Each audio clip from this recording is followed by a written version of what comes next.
अस्सलाम वालेकुम दोस्तों, इन साइड में मौसम फकर में खुश आमदीद जनाब। कल का दिन बड़ा हंगामा खेज होने जा रहा है और मौलाना साहब ने हुकूमती इत्तेहाद के सामने ना सिर्फ सर झुकाने से इनकार कर दिया है, बल्कि उन्होंने अपने इस मौक़िफ़ पर खड़ा रहने के अज़्म का इजहार किया है कि जनाब जीना होगा, मरना होगा, धरना होगा और धरना भी होगा तो जनाब तेरे घर के सामने। बड़ा मज़ा आने जा रहा है क्योंकि हुक्मरान इत्तेहाद को इस बात का बड़े अच्छे से अंदाज़ा है, क्योंकि वो आपको याद है कि कल मैंने लाइब्रेरी के में आने जानिए कि आपको एक दास्तान सुनाई थी कि किस तरीके से लाइब्रेरी में मौजूद किताबों में से कुछ फ़ैसलों को निकाला गया था और उन्हीं फ़ैसलों के हवाले से attorney general of Pakistan Mansoor Usman Awan साहब ने भी हुक्मरान इत्तेहाद की सरकर्दा शख्सियात को आगाह किया है कि जनाब इस तरफ मत जाएं, यहाँ पर ख़तरा है और ख़तरे से आप निपटने की सलाहियत नहीं रखते हैं, क्योंकि इसके नतीजे में स्ट्रेट अवे लग जानी है जनाब तौहीन अदालत, और तौहीन अदालत का सामना करने में आप में कम अज़ कम इतनी शक्ल नहीं। और बाज़ार ये बात नज़र भी आती है,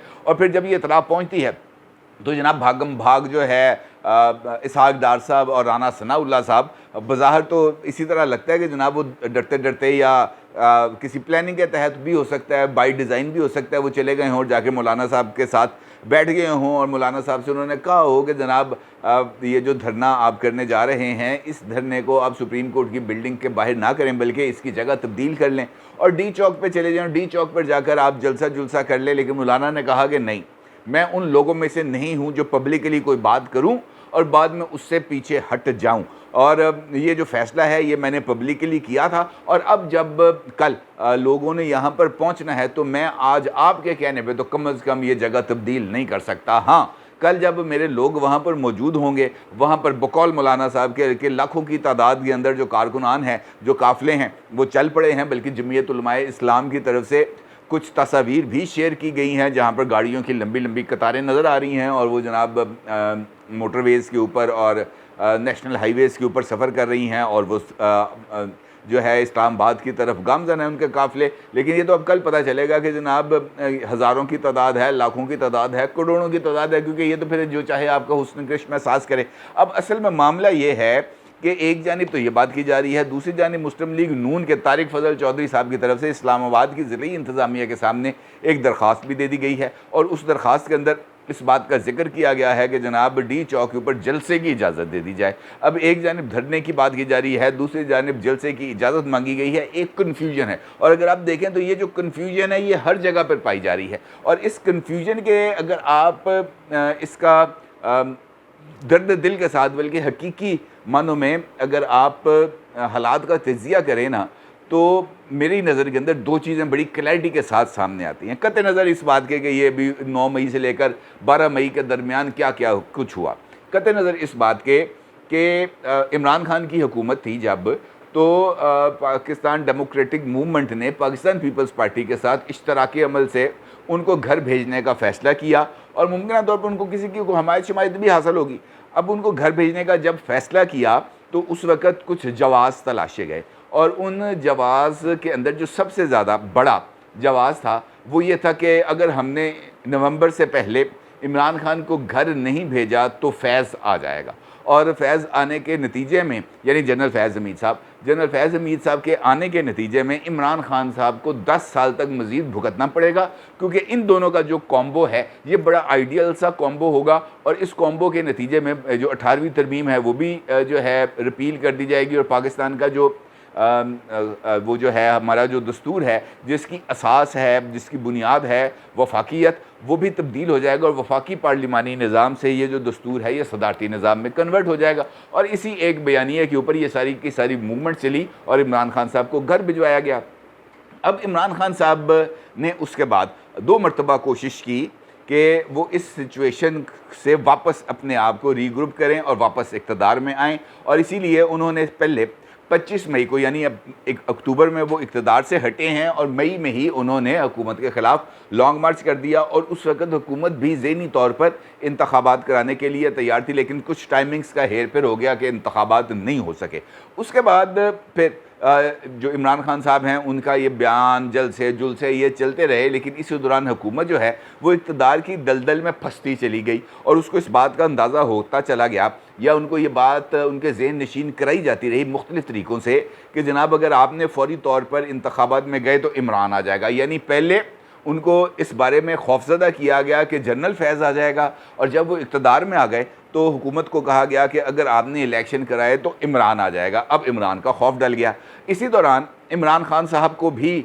कुछ खौफ डाले गए। इमरान खान को ये खौफ डाला गया, इसी दौरान नवंबर आ गया, और नवंबर में जो नए चीफ़ ऑफ आर्मी स्टाफ की अपॉइंटमेंट होनी थी, और उससे पहले जो out going chief of army staff थे यानी जनरल कमर जावेद बाजवा साहब, उन्होंने भी, वो पंजाबी में जो कहते हैं ना टिल का ज़ोर लगाना, उन्होंने टिल का ज़ोर लगा लिया कि जनाब मैं दोबारा, मुझे दूसरी एक्सटेंशन मिल जाए और मैं मज़ीद 3 साल जो है वो ये जो खेल है इक़्तिदार का वो खेलूँ। किसी को कहूँ कि तू अब आज से वज़ीर आज़म है और किसी को कहूँ तू आज से वज़ीर आज़म नहीं है, क्योंकि ये खेल अब उनको खेलना आ गया था। और चूँकि वो गुफ्तगू में के भी बहुत ज़्यादा रसिया थे, किसी जगह पर चले जाते थे तो 6-7 घंटे से कम की वो गुफ्तगू नहीं करते थे, लिहाजा ये जो फ़न है ये उनके अंदर जो है वो ज़ोर पकड़ता चला गया और वो ज़रा कायम दायम हो गए। अच्छा, अब इसी दौरान जनरल आसिम मुनीर साहब की अपॉइंटमेंट हो गई, और जनरल आसिम मुनीर साहब की अपॉइंटमेंट के बाद जो था पुरानी रजीम यानी बाजवा साहब और फैज़ मीर साहब का नेक्सस वो मौजूद था। और ख़ास तौर पर जो सबसे जो जिसे कहते हैं ना कि हाथ पाँव बांधे गए जनरल आसिम मुनीर साहब के, वो फ़ैसला था जब तकरीबन 11 के करीब मेजर जनरल्स को प्रमोट किया गया लेफ्टिनेंट जनरल के ओहदे पर, और वो भी नवंबर में, मेरा ख्याल है कि 12 या 14 नवंबर थी जब ये तरक्कियाँ की गईं। और उन तरक्कियों के नतीजा ये निकला कि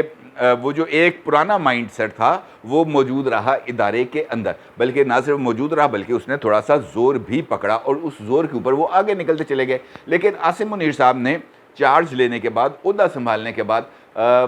उन्होंने जो अज़्म का इजहार किया था, जिस रिज़ॉल्व का इजहार किया था ए पोलिटिकल रहने का, वो ए पोलिटिकल रहे, और उसी उनके ही ए पोलिटिकल रहने का जो नतीजा है वो आया है हमारे सामने, जिसके अंदर इमरान खान साहब को अब सितंबर का खौफ दिलाया गया है। अब यकीनी तौर पर ये एक हकीकत है कि जिस चीज़ से इंसान को खौफ दिलाया जाए और माहौल भी ऐसा क्रिएट कर दिया जाए, उस तक वो इन्फॉर्मेशन भी ऐसी पहुंचाई जाए कि अगर सितंबर से पहले पहले आपने इलेक्शंस ना छीने, इलेक्शंस ना लिए या वज़ीर आज़म ना बने, तो सितंबर के बाद तो आपका चांस ही ख़त्म है, फिर तो आप समझे कि आप गए, यू विल बी हिस्ट्री। इस तरह का कुछ सीन है जो इमरान खान साहब के जहन में डाला गया, और फिर इमरान खान साहब उसी ट्रैक पर आ गए जो आज से 1 साल पहले मौजूदा हुकूमत थी। और आप यकीनी तौर पर जानना चाहेंगे कि ये सितंबर की कहानी क्या है, इमरान खान साहब को ये सितंबर का खौफ क्यों दिलाया गया। सबसे पहले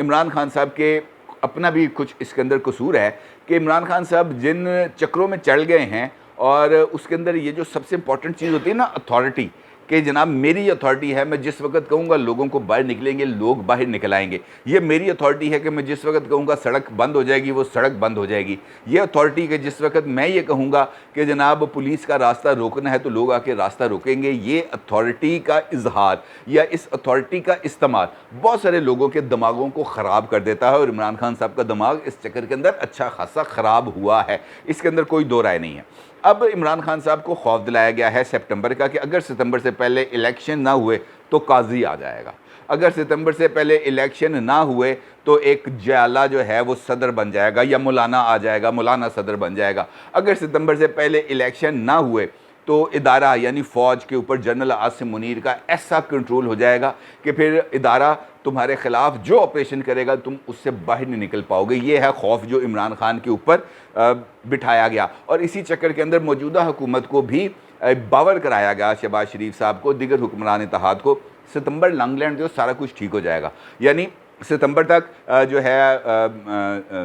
आरिफ अलवी साहब घर चले जाएंगे और उमरता बंदयाल साहब घर चले जाएंगे, रिटायर हो जाएंगे। सितंबर के अंदर तकरीबन कोई 5-6 लेफ्टिनेंट जनरल्स हैं वो अपनी मुद्दत मुलाजमत पूरी करेंगे, वो रिटायर हो जाएंगे, और इसका मतलब ये है कि 5-6 नए लेफ्टिनेंट जनरल्स आएंगे, और ये 5-6 लेफ्टिनेंट जनरल्स जो हैं ये उस कोर का हिस्सा बनेंगे, उन कोर कमांडर्स का हिस्सा बनेंगे जिनके नतीजे में जनरल आसिम मुनीर साहब की जो पोजीशन है वो बेहतर हो जाएगी। अब ये जो सितंबर का खौफ है, इसने इनफैक्ट मई के अंदर जो रंग दिखाया है, 9, 10, 11, 12, ये जो 4 दिन मई के अंदर सितंबर के खौफ का इजहार हुआ है, इससे यकीन जाने कि मैं खुद या बहुत सारे लोग भी इस खौफ में मुब्तला हो गए। क्योंकि देखें, ये जो पागलपन है ना, इसका इलाज कोई नहीं है। ये जो वहम है, ये वहम इंसान को खा जाते हैं। ये जो इक़्तिदार और या इक़्तिदार की हवस या इक़्तिदार में आने की तड़प और उस तड़प के अंदर हर एक एक्सटेंड पर चले जाना, ये वो बुनियादी वो जो है ख़ामियाँ हैं जो किसी भी मुआशरे को ख़राब कर देती हैं और किसी भी सियासी जमात को या किसी भी सियासी लीडर को एक कल्ट के अंदर तब्दील कर देती हैं। Imran Khan is going to be a new cult in Pakistan political history. इसके अंदर मुझे कम से कम कोई दूसरी राय नहीं है कि इमरान खान साहब उस कल्ट का हिस्सा बनते चले जा रहे हैं। अब खौफ ये है कि अगर जिस तरीके से ये चीज़ें चल रही हैं, सितंबर ही हमारे पास ना रहा या सितंबर से पहले कोई अलमी आ गया जिसका इजहार इमरान खान ने खुद कल खिताब के अंदर किया कि जनाब एक और नया मशरकी पाकिस्तान बनने जा रहा है या उस जैसे हालात पैदा हो रहे हैं, तो इमरान खान ने इनफैक्ट पंजाब और खैबर पख्तूनख्वा के हवाले से ये जिक्र किया कि बाकी रखो तुसी अपना पाकिस्तान, मैं ये वाले पाकिस्तान को संभाल के बैठ जाऊँगा। मेरी नज़र में इमरान खान साहब की बात की कम से कम यही वैल्यू है। अलबत्ता जिस उसकी जो काउंटर स्ट्रेटजी है, यानी उस सितंबर से जिसका खौफ इमरान खान को लाहक है और इन लोगों को उम्मीद है, उसकी जो काउंटर स्ट्रेटजी बनाई गई है हुक्मरान इत्तेहाद की तरफ से, वो भी बहुत ही ज़्यादा जिसे हम कह सकते हैं कि कोई रैशनल्स उसके अंदर नहीं है, उसके अंदर भी कुछ लॉजिक्स नहीं है। और वो लॉजिक्स इस वजह से नहीं हैं कि वो भी ग्राउंड रियलिटीज़ के बरखिलाफ़ उसी चीज़ का शिकार होते चले जा रहे हैं, उसी फोबिया का शिकार होते चले जा रहे हैं जिस फोबिया का शिकार हुए हैं इमरान खान साहब। यानी सितंबर, एक को सितंबर आने से डराया जा रहा है, दूसरे को इस बात पे उम्मीद दिलाई जा रही है कि सितंबर के बाद हालात तुम्हारे साथ बिल्कुल A1 हो जाएंगे। अब मई से लेकर सितंबर तक ये जो 4 महीने हैं, ये 4 महीने इस मुल्क पर कितने भारी पड़ेंगे, ये इसका किसी को एहसास है? मेरा नहीं ख्याल कि इसका किसी को एहसास है। इमरान खान साहब को भी नहीं है और उन लोगों को भी नहीं है जो ये सितंबर खेल रहे हैं। ये इस बात में इमरान खान साहब के मुंह से आपने कभी ये सुना कि ये जो 8 लोग 9 मई के दिन खैबर पख्तूनख्वा में तसादुम के दौरान जो जान से गए थे, उनकी जो इस बेवक़्त मौत पे मुझे बड़ा अफसोस है। एक दिन भी, एक लम्हे के लिए भी एक जुमला आपने इमरान खान की ज़ुबान से नहीं सुना होगा। वो 3 लोग जो पंजाब के अंदर मारे गए, इमरान खान साहब ने उनका भी हिसाब नहीं दिया होगा। इमरान खान साहब की वो फुटेज, अब वो वीडियो क्लिप आपने सोशल मीडिया पर ज़रूर देखा होगा कि इमरान खान साहब ज़मान पार्क में दाखिल हो रही हैं, उनकी बहनें उनके जो है वो नज़र उतार रही हैं, उनको चूम रही हैं, उनके गले लग रही हैं। बिल्कुल, ये बहनों का भी हक़ है कि वो अपने भाई का इस तरह इस्तकबाल करें, लेकिन वो तमाम लोग जो कब्र में उतर गए, उनकी बहनें, उनकी माएँ, उनकी बीवियाँ इंतज़ार नहीं कर रही होंगी। वो लोग जो इस वक्त तकरीबन 4,500 लोग जो अक्रॉस दी पाकिस्तान जेल में पड़े हुए हैं और उनकी ज़मानतें नहीं होनी, ये बात मैं आपको लिख के देने को तैयार हूँ कि फ़ौज ने इस मरतबा उनको ऐसी हालत करनी है कि आपकी सोच होगी। इमरान खान ने एक मरतबा भी अपने किसी लीगल सेल का, या कम से कम अब आए हुए ने 3 दिन हो गए हैं कि उन्होंने इंसाफ लॉयर्स विंग का इजलास बुलाया हो कि यार ये जो लोग चले गए हैं इनको जेल से निकालने के लिए हमें कोई रोल प्ले करना चाहिए, कोई इक़दाम करना चाहिए। सवाल ही पैदा नहीं होता और इस वजह से ये जो खलीज है ये बढ़ती चली जा रही है। अब मौजूदा सूरत हाल में कल काफ़िले पहुँच रहे हैं इस्लामाबाद और इस्लामाबाद में वो धरना देने जा रहे हैं। मान लेते हैं 1 मिनट के लिए कि धरना होगा और सुप्रीम कोर्ट की बिल्डिंग के सामने होगा और उस धरने में ऐलान किया जाएगा मरीम नवाज़ की तरफ से, बिलावल भुट्टो की तरफ से, मौलाना फजल रहमान की तरफ से, शहबाज शरीफ की तरफ से, हर एक लीडर की तरफ से कि उमर अता बंदयाल साहब इस्तीफ़ा दें। ठीक है जी, लेकिन अगर वो इस्तीफ़ा नहीं देते और वो लाइब्रेरी से जो उन्होंने फ़ैसले निकाले हैं, उन्हीं फ़ैसलों की रोशनी में वहाँ पर मौजूद जो पॉलिटिकल लीडरशिप हो उसके ख़िलाफ़ तौहीन अदालत की कार्रवाई का आगाज़ करें और उसके साथ साथ 14 मई को इंतखाबात ना होने की सूरत में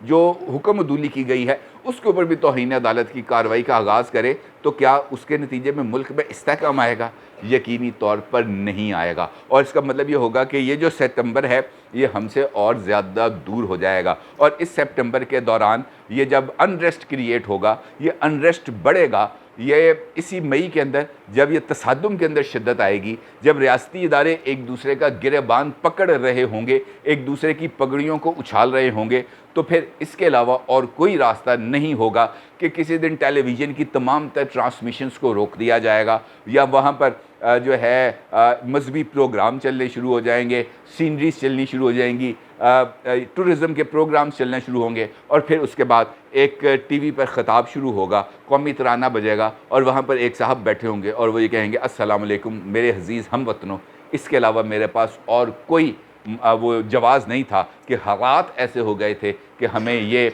नाखुशगवार फ़ैसला लेना पड़ा। और इसका मतलब ये है कि ये सितंबर जिससे डराया जा रहा है या जिसकी आस दिलाई जा रही है, ये एक दो धारी तलवार है और इस की धार में आकर किसी भी एक फ़रीक की गर्दन कटना ये 100% तय है। अपनी राय का ज़रूर इज़हार कीजिएगा। आपका बहुत शुक्रिया। अल्लाह हाफ़िज़।